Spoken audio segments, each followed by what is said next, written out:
surah An-Nazi'at Allah mengatakan fa idza maka apabila ja'at datang at-tammah.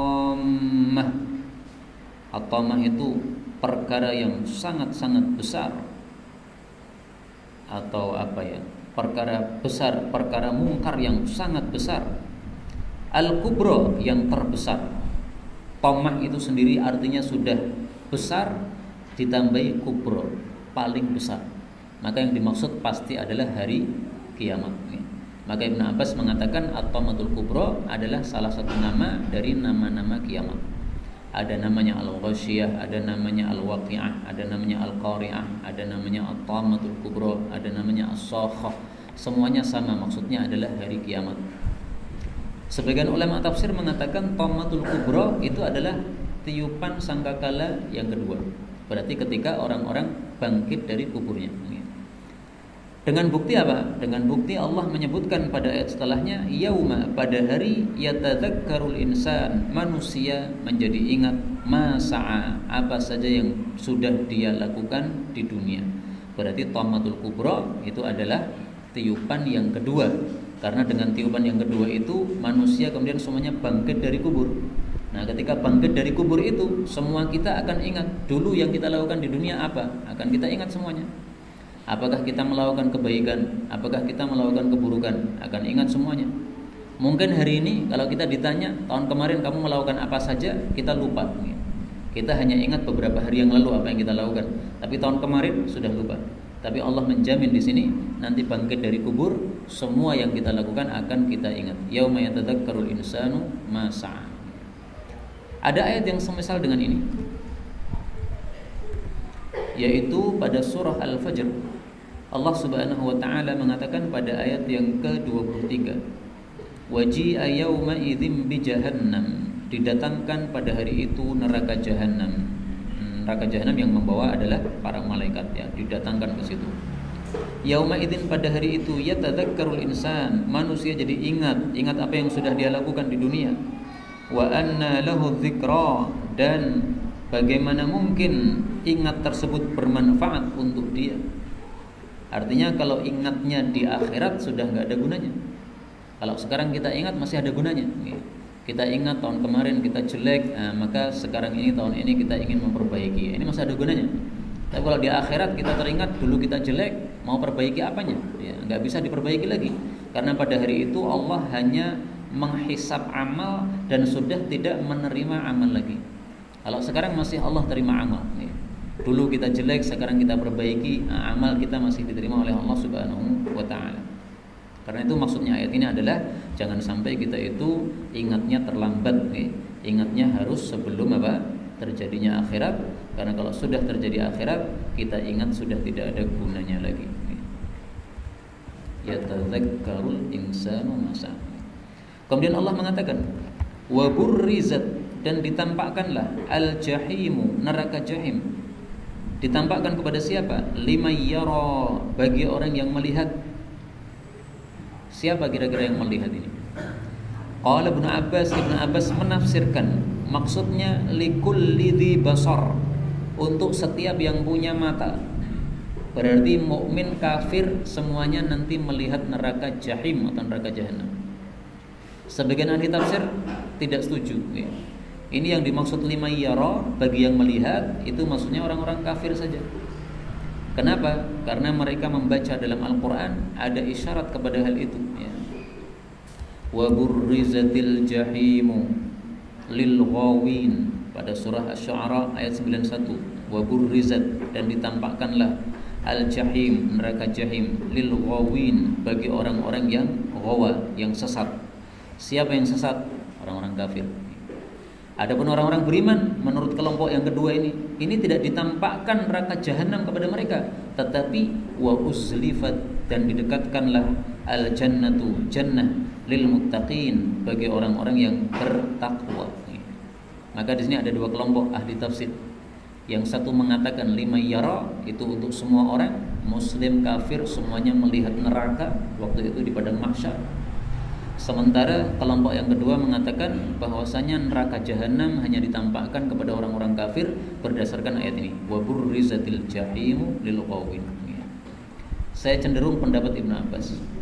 Kenapa? Ibnu Abbas didoakan oleh Nabi sebagai ahli tafsir, ya kan? Maka tafsirnya sangat kuat. Dan dua ayat ini tidak bertentangan. Pada ayat yang pertama tidak Allah mengatakan Jahanam ditampakkan kepada siapapun yang melihat, berarti muslim kafir. Sementara di sini Allah mengatakan jahim atau jahanam ditampakkan kepada orang-orang sesat, yaitu orang-orang kafir. Ini tidak bertentangan. Karena menampakkannya kepada orang kafir dan orang muslim berbeda. Kalau jahanam ini ditampakkan kepada orang-orang kafir, itu untuk menakut-nakuti, ya. Kamu nanti masuk sini. Melihat sudah takut, Pak. Seperti kalau kita melihat tabrakan, kita nggak ngalami tapi merasa apa? Gemetaran juga, ya. Melihat ada orang jatuh dari motornya, kemudian kepalanya kena aspal, kita melihat merinding, padahal kita nggak ngalami. Nah, orang-orang kafir juga begitu, ditampakkan jahanam supaya mereka takut. Nah, adapun orang-orang beriman ditampakkan jahanam itu supaya mereka tambah syukur kepada Allah Subhanahu wa taala, karena dengan ditampakkan jahanam dia bisa membandingkan. Ini jannah yang saya akan masuk ke dalamnya, ini adalah jahanam yang saya diselamatkan oleh Allah darinya. Maka sebagaimana kata Ibnu Abbas, liman yara, untuk orang yang melihat, ini adalah likulli dzi basar, untuk setiap yang punya mata. Berarti muslim, kafir semuanya melihat neraka jahanam. Allah Subhanahu wa taala mengatakan, fa amma, maka adapun man tagha, orang yang melampaui batas. Melampaui batas maksudnya kafara, yaitu orang kafir. Wa athara, dan dia mendahulukan al hayatad dunya, kehidupan dunia. Maksudnya pilih kafir sehingga mendapatkan kenikmatan dunia dan tidak mau beriman, berarti dia meninggalkan kenikmatan akhirat. Fa innal jahim, maka sesungguhnya neraka jahim, hiyal ma'wa, dialah tempat tinggalnya. Menurut para ulama tafsir, ayat ini bicara tentang saudaranya Mus'ab bin Umair. Mus'ab bin Umair kita tahu kan, dia adalah utusan pertama Nabi dari Mekah untuk dakwah di Madinah. Waktu itu Nabi masih di Mekah, belum hijrah. Nabi kirim utusan, yaitu Mus'ab bin Umair. Kamu datang ke Madinah, dakwah sana dulu. Karena Mus'ab ini orangnya pintar berceramah, pintar menarik hati orang. Nah, semestinya orang yang dikirim dakwah yang seperti itu. Maksudnya untuk menarik orang-orang yang belum Islam supaya Islam. Nah, itu dipilih orang-orang yang punya daya tarik dari sisi pembicaraannya, dari sisi gerak-geriknya, dari sisi akhlaknya, supaya orang-orang kafir itu begitu melihat orang muslim ini sudah tertarik kepada agamanya, apalagi ketika dijelaskan. Nah, maka Mus'ab bin Umair ini dia masuk Islam, tapi dia punya saudara bernama Amir, dia orang kafir. Jadi satu keluarga, satunya pilih kafir, satunya pilih beriman. Maka Allah sebutkan dua-duanya. Yang kafir yaitu Amir bin Umair itu adalah fa amma man tagha wa atharal hayatad dunya fa innal jahima hiyal ma'wa. Adapun saudaranya yang beriman adalah wa amma, dan adapun man khafa, orang yang takut maqama rabbih, kepada kedudukan pemeliharanya, wa nahan nafsa, dan dia menahan jiwanya, menahan dirinya, anil hawa, dari hawa nafsu, fa innal jannata, maka sesungguhnya jannah itu hiyal ma'wa, itulah tempat tinggalnya. Nah, ini yang dimaksud siapa? Mus'ab bin Umair radhiyallahu taala anhu. Dia takut kepada kedudukan Allah, maka akhirnya beriman kepada Allah, dan dia menahan dirinya dari hawa nafsu sehingga taat kepada Allah Subhanahu wa taala, maka dijamin masuk surga. Tapi tentu saja memahami ayat-ayat seperti ini jangan dipahami khusus untuk dia saja, untuk Mus'ab bin Umair saja, untuk saudaranya yang kafir tadi saja, tidak. Tapi siapapun kafir maka termasuk ayat ini. Siapapun beriman dan punya sifat-sifat ini, maka dia termasuk ayat ini, ya. Maka kaidahnya tafsir jangan dilupakan, ya. Al-ibratu bi umumi al-lafzi. Al-ibrah, memahami dalil, itu adalah bi umumil lafzi, dengan melihat lafal yang umum, ya. Lafalnya kan umum di sini. Wa amma, adapun man, siapapun. Nah, siapapun itu umum, tidak hanya Mus'ab bin Umair. Siapapun di antara kita yang khafa maqama rabbih, yang takut kepada kedudukan Allah. Kedudukan Allah apa? Ya, kedudukannya sebagai Tuhan kita. Ilahin nas, Tuhannya manusia. Rabbun nas, pemelihara manusia. Nah, kalau kita takut kepada pemelihara kita, akhirnya kemudian wanahan nafsa 'anil hawa, menahan diri dari hawa nafsu, dari mengikuti hawa nafsu, maka berarti kita sudah termasuk ayat ini. Maka ayat yang tadi sebelumnya, meskipun itu bicara tentang orang kafir Amir bin Umair, tapi bisa juga mengenai kita. Kita orang beriman, tetapi bisa saja kita itu berbuat dosa, maka kita termasuk tagha, melampaui batas. Meskipun melampaui batasnya tidak sampai seperti Amir tadi. Kalau dia melampaui batasnya sampai kafir, tapi kita melampaui batasnya dengan maksiat. Maka kaidah tafsir yang dulu pernah saya sampaikan jangan dilupakan lagi. Apa itu? Setiap ayat yang bicara tentang orang kafir ini mengenai juga orang beriman yang memiliki sifat yang serupa. Tagha orang kafir, betul. Tapi kita orang beriman bisa juga tagha, melampaui batas. Yaitu kita disuruh taat sama Allah, malah kita pilih menyimpang. Suruh cari kerja yang halal, malah pilih riba. Ini menyimpang, tagha berarti. Disuruh menikah, malah pilih zina. Ini tagha namanya. Meskipun nggak sampai kafir, tapi sudah termasuk tagha, melampaui batas. Itu termasuk atharul hayatad dunya, memilih kehidupan dunia. Karena zina itu kan kenikmatan sebentar saja. Paling berapa menit? Habis itu kemudian menyesal. Atau kalau tidak menyesal, apalagi kalau konangan, tambah malu. Apalagi kalau dihukum sampai dirajam mati, udah matinya tercela. Nah, maka kalau orang meskipun tidak sampai kepada kafir tapi melanggar aturan Allah, itu sudah termasuk atharul hayatad dunya, maka juga diancam fa innal jahima hiyal ma'wa. Tempat tinggalnya juga di neraka jahim, sama. Nah, terus bedanya apa dengan orang kafir? Bedanya kalau orang kafir itu tempatnya di neraka jahim tapi kekal, enggak bakal keluar. Kalau kita orang beriman yang berbuat dosa, zina atau mencuri atau apalah dosa-dosa besar, maka diancam masuk ke dalam neraka, tapi bisa kemudian dikeluarkan dari neraka. Inilah akidah kita Ahlus Sunnah terhadap masalah ini, yaitu orang mukmin bisa saja masuk ke dalam neraka, kemudian dikeluarkan oleh Allah Subhanahu wa Ta'ala. Hadisnya sahih, sudah sering kita baca. Kita baca lagi supaya kita lebih paham. Rasulullah mengatakan, amma ahlun nar, adapun penghuni neraka yang asli, alladzina hum ahluha, yang memang penghuni asli, fa innahum la yamutuna fiha, mereka tidak mati di neraka, wala yahyaun, tidak hidup juga. Walakin akan tapi nasun, ada orang-orang, asabathum nar, mereka terkena api neraka, bidzunubihim, dengan sebab dosa-dosa mereka, maksiat-maksiat mereka. Fa amatathum imatah, maka api neraka mematikan mereka dengan sebenar-benar mati. Jadi mati di dalam neraka. Ini mati yang kedua ini. Hatta idza kanu fahman, ketika mereka sudah menjadi arang. Namanya arang ya berarti sudah mati, ya kan? Udhina bisyafa'ah, maka diizinkan mendapatkan syafaat. Akhirnya mereka dikeluarkan dari neraka, kemudian dilemparkan pada sungai-sungai jannah. Akhirnya mereka hidup kembali. Ini hadis riwayat Imam Muslim dari Abu Sa'id, berarti hadisnya derajatnya sahih. Ini akidah kita Ahlus Sunnah wal Jamaah. Adapun mereka yang mengatakan di akhirat enggak ada yang ex neraka, adanya neraka yang neraka, surga, enggak ada ex neraka, enggak ada. Nah, itu mereka tidak percaya dengan hadis-hadis seperti ini, padahal sahih dari Nabi sallallahu alaihi wasallam. Nah, jadi sekali lagi ayat 38 39 ini bicara tentang orang-orang kafir, tapi juga bisa mengenai kita orang-orang beriman, karena memang siapapun orang beriman yang menyerupai orang-orang kafir, dia diancam dengan ancaman yang serupa. Ada satu nasihat yang sangat bagus dari Hudzaifah, sehingga karena sangat bagus ini saya tulis di sini.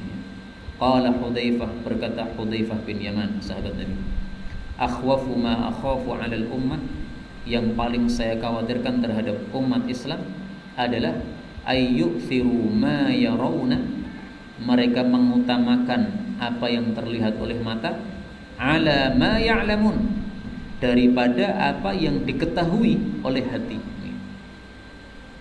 Ini berarti termasuk atharul hayatad dunya, mengutamakan kehidupan dunia. Semua kita udah paham, Pak. Riba haram, paham enggak? Paham. Ayatnya tahu enggak? Ada. La ta'kulur riba, ya kan? Nah, kata Hudzaifah, yang paling saya khawatirkan dari umat Islam adalah mereka lebih mengutamakan apa yang terlihat daripada apa yang diketahui.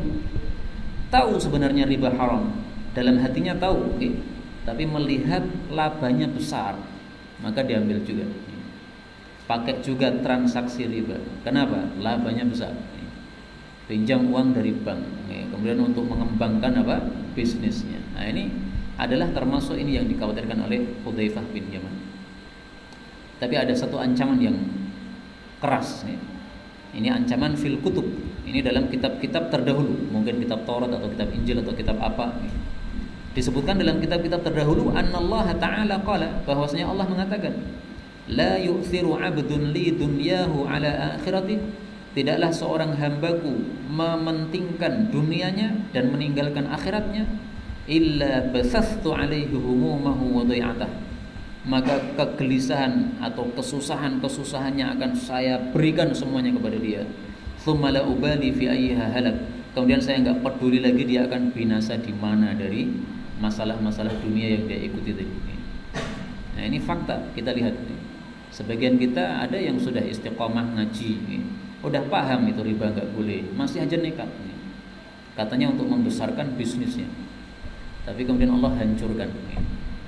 Tapi sebenarnya alhamdulillah hancur, karena dengan hancur itu tidak berkelanjutan. Seandainya dia lebih sukses lagi, tambah dosa terus, karena semakin sukses semakin pengen pinjam uang lebih besar lagi, semakin pengen pinjam uang lebih besar lagi, akhirnya ribanya lebih besar lagi, dosanya lebih besar lagi. Padahal 1 dirham riba itu lebih dahsyat dosanya di hadapan Allah daripada 36 kali zina. Ini nggak bisa kita bayangkan. Di antara kita pernah membayangkan zina? Kan nggak mungkin gitu. Wah, zina perkara yang besar. Nah, kata Nabi, 1 dirham riba itu lebih ngeri dosanya di hadapan Allah daripada 36 kali berzina. Nah, kita udah tahu seperti ini, tetapi kenapa kita kadang-kadang memilih kehidupan dunia, memilih kemudian meninggalkan ilmu ini dan nekat untuk melakukan riba ini? Ini berarti athar al-hayat ad-dunya. Ini diancam fa innal jahima hiyal ma'wa. Saya seringkali kasih contoh itu masalah riba. Kenapa? Ada 2 sebab. Sebab yang pertama, kita lihat di Indonesia itu riba dianggap bukan dosa. Tempat zina di Solo udah ditutup, Pak. Udah ditutup, dulu ada, tapi sekarang udah nggak ada, ditutup. Diganti dengan masjid. Tapi tempat-tempat riba dibiarkan, malah menjamur. Bank-bank riba banyak sekali, nggak dianggap dosa. Di manusia itu memandangnya berbeda dengan syariat. Kalau syariat itu memandangnya riba lebih ngeri daripada zina, tapi manusia memandangnya riba lebih remeh. Nah, maka ini sering kali saya sampaikan terus supaya orang tidak meremehkan riba. Allah dalam Quran mengancam, menantang perang itu hanya 1 kali aja, yaitu menantang perang terhadap orang-orang yang melakukan riba saja. Silahkan dicari dalam Al-Quran. Ada enggak tantangan perang selain ayat ini?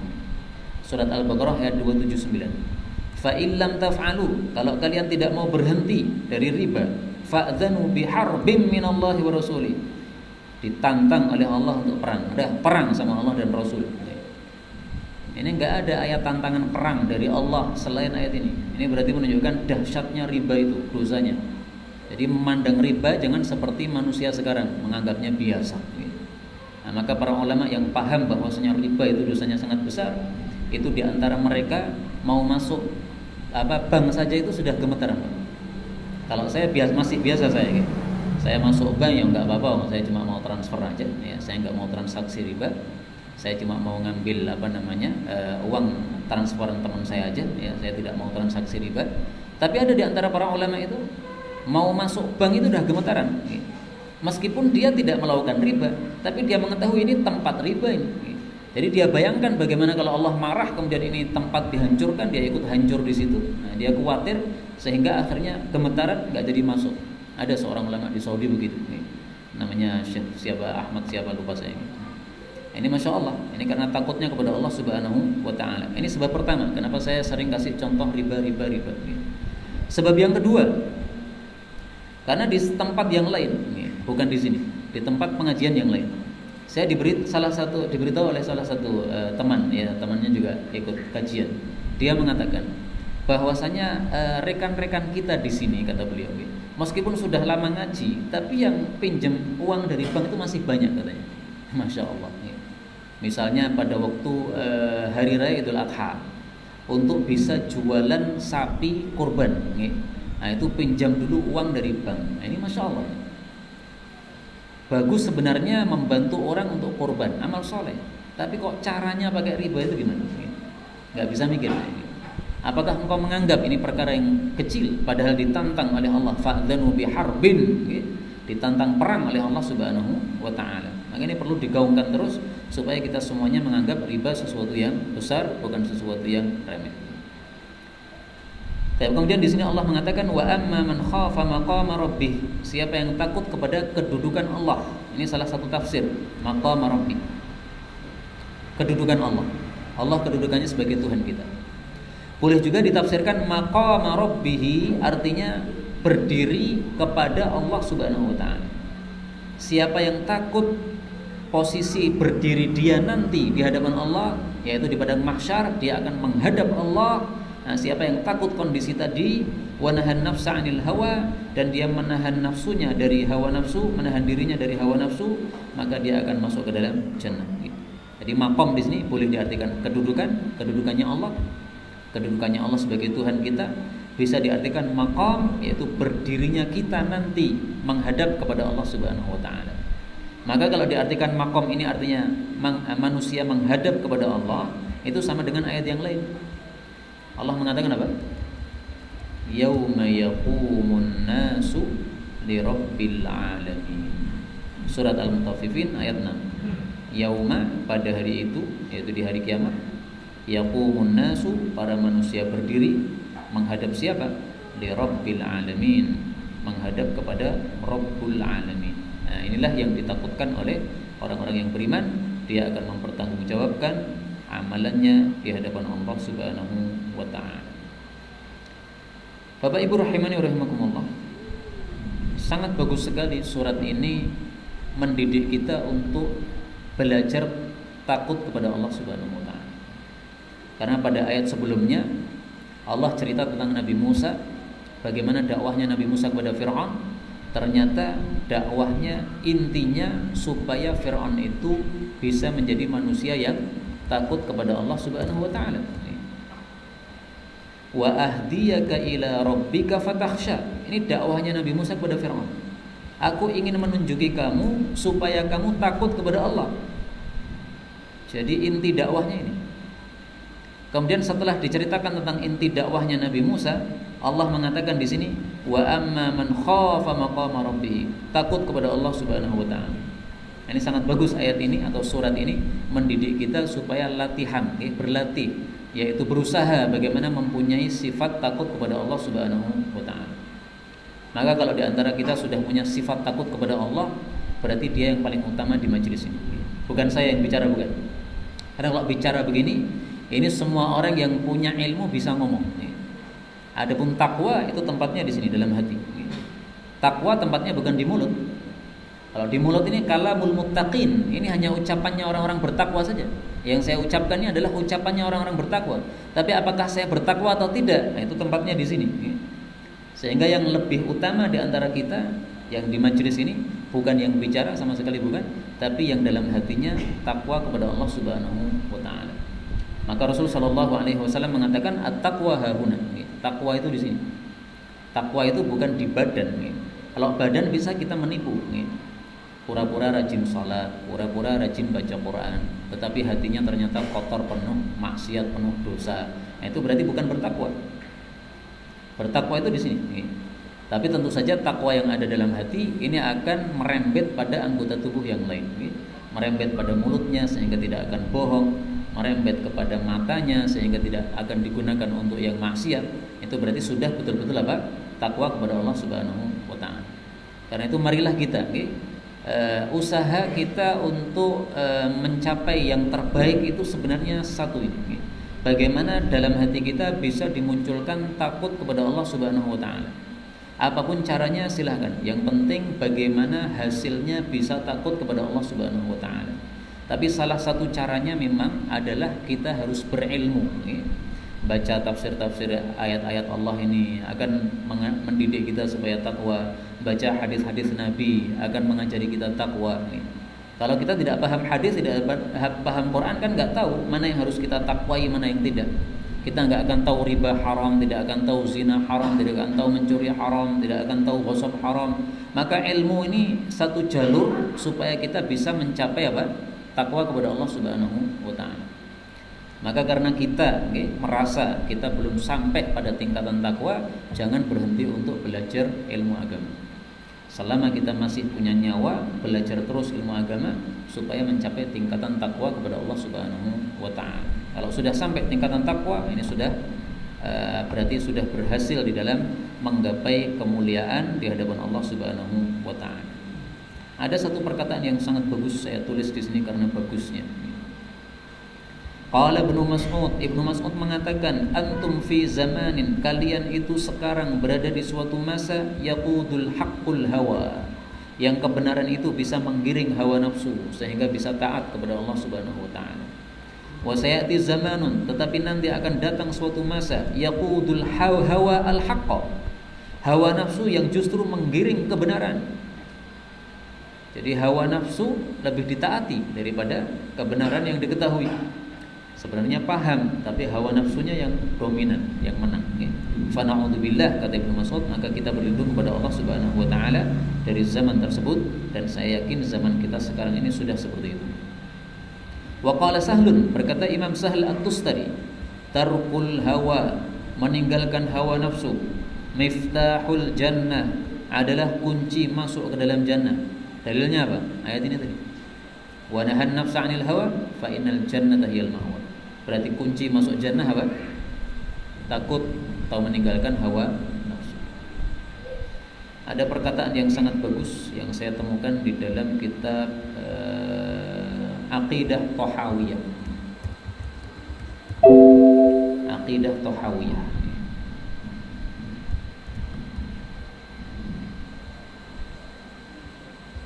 Apa yang dikatakan dalam Aqidah Thahawiyah? Wal iman wahidun, iman itu satu. Wa ahluhu fi aslihi sawaun, seluruh orang-orang beriman sama-sama memiliki aslul iman, pokok iman, yaitu ketika mengucapkan asyhadu an la ilaha illallah Muhammad Rasulullah, waktu itu punya pokok iman. Tapi kemudian imannya bertingkat-tingkat, berbeda-beda. Nah, bagaimana kok bisa berbeda-beda? Wat tafadulu bainahum. Adapun tingkatan-tingkatan yang berbeda di antara orang-orang beriman dalam hal beriman, itu sebabnya bil khasyah, dengan sebab takut kepada Allah Subhanahu wa taala. Wat tuqa, dan dengan sebab takwa kepada Allah Subhanahu wa taala. Wa mukhalafatil hawa, dan dengan sebab menyelisih hawa nafsu. Wa mulazamatil aula, dan melazimi yang terbaik.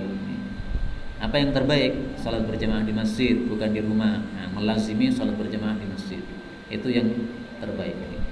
Itu berarti imannya naik. Melazimi yang terbaik apa? Shaf pertama pada salat jamaah. Nah, yang melazimi shaf yang pertama berarti imannya lebih tinggi. Melazimi yang terbaik, misalnya tahajudnya istiqamah. Nah, ini berarti lebih utama, imannya lebih sempurna daripada yang tahajudnya tidak istiqamah. Ini semuanya adalah sebab-sebab kenapa iman itu bisa bertingkat-tingkat. Yang pertama adalah bil khasyah, takut kepada Allah. Tuqa, takwa kepada Allah. Sebenarnya sama aja ya. Takwa ya takut itu. Mukhalafatil hawa, menyelisih hawa nafsu, sama juga sebenarnya. Kenapa menyelisih hawa nafsu? Karena takut sama Allah. Mulazamatil aula, melazimi yang terbaik. Nah, ini juga munculnya gara-gara takwa kepada Allah Subhanahu wa taala. Maka intinya satu berarti. Takwa kepada Allah itulah kunci kebaikan seseorang. Kalau seseorang sudah memiliki takwa, maka dia orang yang paling sempurna di hadapan Allah Subhanahu wa taala. Maka Allah mengatakan, fa innal jannata, jannah itulah hiyal ma'wa, dialah tempat tinggalnya. Kemudian Allah mengatakan, yas'alunaka, mereka orang-orang bertanya kepada engkau, anis sa'ah, tentang kiamat. Apa pertanyaannya? Ayyana, kapan, mursaha, waktunya. Boleh juga diartikan mursaha, datangnya. Ayyana mursaha, kapan datangnya kiamat. Nah, pertanyaan ini enggak penting. Maka Allah mengatakan, fima, dalam hal apa? Anta, engkau wahai Nabi Muhammad, min dzikraha, dari menyebutkan kiamat. Maksudnya menyebutkan kiamat itu bukan urusan kamu. kamu nggak tahu ilmunya. Jadi ini Allah mencela orang-orang yang tanya kepada Nabi Muhammad. Ngapain tanya Muhammad? Muhammad nggak tahu kok ditanya. Nabi Muhammad SAW sama dengan yang lain-lain, nggak tahu kapan kiamat, maka nggak perlu ditanya kiamat. Boleh juga diartikan fima anta, dalam hal apa kamu itu wahai Nabi Muhammad, min dzikraha, menyebut-nyebut kiamat, maksudnya bertanya-tanya terus tentang kiamat. Nah, sebagian ahli tafsir mengartikan begitu. Jadi ini teguran kepada Nabi Muhammad. Hei Muhammad, ngapain kamu itu tanya-tanya terus tentang kiamat? Karena sebelum turun ayat ini, Nabi Muhammad SAW sering tanya-tanya terus kepada malaikat Jibril masalah kiamat. Kiamat itu bagaimana sih sebenarnya, kapan datangnya dan sebagainya. Pertanyaan-pertanyaan banyak. Maka turun ayat ini, setelah itu Nabi sudah nggak pernah tanya lagi. Oh, berarti memang Allah tidak berkeinginan bahwa kiamat ini diberitahukan ilmunya kapan waktunya kepada siapapun. Maka setelah itu Nabi diam, nggak pernah bertanya. Ini menurut sebagian ahli tafsir. Allah mengatakan ila rabbika, hanya kepada Rabbmu, muntahaha, puncak ilmunya kiamat. Jadi kalau kita tanya tentang kiamat, itu paling bisa tanda-tandanya. Tanda-tandanya apa? 1, 2, 3, 4, 5. Nah, kalau ingin tanya yang lebih tinggi lagi, kapan kira-kira waktunya? Nah, bisa. Kira-kira waktunya adalah ketika keburukan ini sudah banyak merajalela di atas muka bumi. Kira-kira waktunya adalah ketika sudah di mimbar-mimbar sudah tidak ada yang nyebut Dajjal lagi. Ada hadisnya mengatakan begitu. Kalau di mimbar sudah nggak ada yang nyebut Dajjal, saat itu terjadi hari kiamat. Nah, sekarang masih banyak orang bicara tentang Dajjal. Nah, maka kiamat masih jauh, meskipun pasti terjadi bisa dikatakan dekat. Tetapi kalau kemudian mau pertanyaan yang lebih mendetail lagi, kapan, tahun berapa waktunya? Nah, udah nggak bisa. Ini berarti pertanyaan yang sudah puncak. Pertanyaan puncak itu hanya kepada Allah. Ila rabbika muntaha. Hanya Allah yang tahu. Maka kalau ditanya kapan waktunya, Allahu a'lam. Innama anta, sesungguhnya tiada lain engkau wahai Nabi, mungdziru, pengancam, may yakhshaha, orang yang takut terhadap hari kiamat. Sebenarnya Nabi Muhammad itu mengancam siapapun, orang beriman maupun orang kafir, semuanya diancam dengan hari kiamat. Tapi di sini disebutkan engkau hanya mengancam yang takut. Itu karena yang dapat mengambil pelajaran adalah orang-orang yang takut saja. Orang-orang kafir diancam kiamat hanya ketawa aja. Kamu itu ngomong apa Muhammad?